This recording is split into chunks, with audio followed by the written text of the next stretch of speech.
محفل ہے اور میرے نبی سے ایک شخص پوچھتا ہے یا رسول اللہ من احب الناس الیک، آپ کو سب سے زیادہ کس سے پیار ہے؟ اور یہ کان میں نہیں ہو رہی بات، کھلا سوال ہے، کھلی مجلس ہے، اور آپ کھل کے فرماتے ہیں عائشہ سے، عائشہ سے۔ وہ سائل بھی ہل گیا، سننے والے بھی ہل گئے، بھئی ایک ہی بڑی۔ اس نے جلدی سے سوال بدلا، یا رسول اللہ میرا مطلب ہے کہ مردوں میں سے کون پیارا ہے؟ تو آپ نے نبض اس کی دیکھ لی، تو اب آپ نے کہنا تھا ابو بکر سے، تو آپ نے کہا عائشہ کے ابا سے، ابوہا عائشہ کے ابا سے۔ میرے بچوں، میرے محترم اساتذہ و مفتیان، یہ زندگی پڑھانے کی ہے جو ان کے کام آئے گی انشاءاللہ۔ رفع یدین کرنے والے بھی جنت میں جائیں گے، نہ کرنے والے بھی جائیں گے۔ اگر کبائر سے اجتناب ہے، محرمات سے اجتناب ہے، تو اونچی آمین کہنے والی بھی جائیں گے، پست آمین کہنے والی بھی جائیں گے۔ یہ تو مختلف ہی چیزوں میں جنت جہنم کا پھر معیار نہیں رہ جاتا، پھر اولا غیر اولا کا معیار رہ جاتا ہے۔ لیکن جو چیزیں میں آپ کو زندگی کی بتا رہا ہوں، ان پر جنت اور جہنم کے فیصلے ہونے والے ہیں۔ تو اپنے گھروں کو اگر آباد کرنا ہے تو اپنے نبی والے خوبصورت اخلاق اپناؤ، جس سے میرا گھر آباد ہوگا، آپ کے گھر آباد ہوں گے۔ ایک آیت سنا دیتا ہوں جس میں پوری زندگی موجود ہے۔ ہن لباس لکم وانتم لباس لہن، تمہاری بیوی تیرا لباس ہے۔ یہ اس سے تشبیہ ہے۔ آپ کا کیا خیال ہے؟ میں ابھی کپڑے بدل کر آیا ہوں، اس پر میں چائے گراؤں گا، خود سالن گراؤں گا؟ بلکہ وہ ضیافت جب کپڑے پہنے ہو نا دھلے ہوئے، تو ہم آستینیں چڑھا کے کھانا کھاتے ہیں کہ کہیں آستین سالن میں نہ ڈوب جائے۔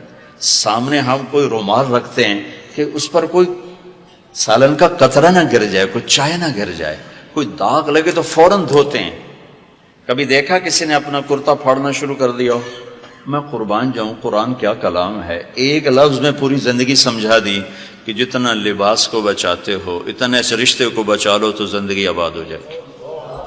ہن لباس لکم وانتم لباس لہن، اللہ عورتوں سے بھی کہہ رہا ہے کہ تیرا خامن تیرا لباس ہے، اور ہمیں کہہ رہا ہے تیری بیوی تیرا لباس ہے۔ دونوں کو اللہ نے سمجھا دیا کہ جتنا لباس کی حفاظت کرتے ہو اتنا اس رشتے کی حفاظت کر لو تو گھر آباد ہو جائے، غریب کا بھی مالدار کا بھی۔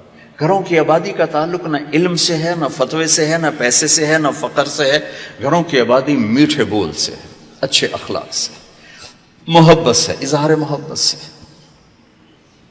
ڈاکٹر عبدالحی رحمۃ اللہ علیہ کی پڑھ رہا تھا میں واقعات، تو اس میں انہوں نے خود ہی اپنا ایک واقعہ ارشاد فرمایا کہ میں اپنے ایک مرید کے گھر گیا کھانا کھانے، تو کھانا بہت بڑھیا تھا، تو فرمایا کہ کس نے کھانا بنایا؟ کہا جی بیگم نے۔ کہا بلاؤ۔ بلا کر کہا بیٹی آپ نے کھانا بہت اچھا بنایا تھا، آپ کا شکر گزار ہوں۔ تو اس نے رونا شروع کر دی۔ تو ڈاکٹر صاحب رحمۃ اللہ علیہ فرمانے لگے بیٹی رونے کی کیا بات ہے؟ کہا حضرت آپ کے مرید کے پاس 30 سال ہو گئے ہیں، ایک دفعہ کبھی اس نے نہیں کہا تو نے کھانا اچھا بنایا۔ بھائیو حوصلہ افزائی کرو، تعریف کرو۔ دیکھو خوشامد حرام ہے، تعریف تو حق ہے۔ وہ جو آتا نا اس کے منہ میں مٹی ڈالو، اس سے مراد تعریف نہیں خوشامد۔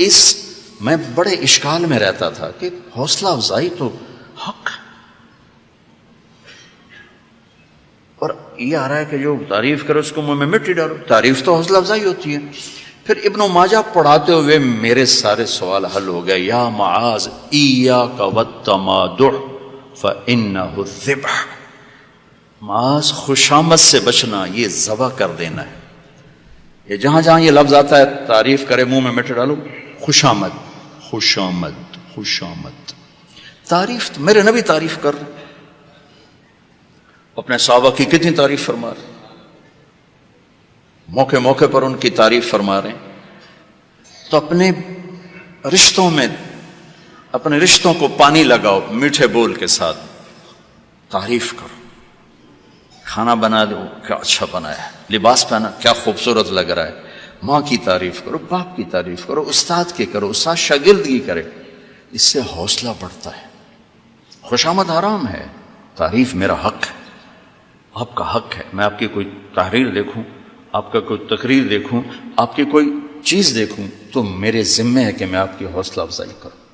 تو رشتوں کو پانی پلانے کے لیے حوصلہ افزائی، تعریف، کمیوں سے درگزر، اس سے میرے عزیزوں گھر آباد ہوتے ہیں۔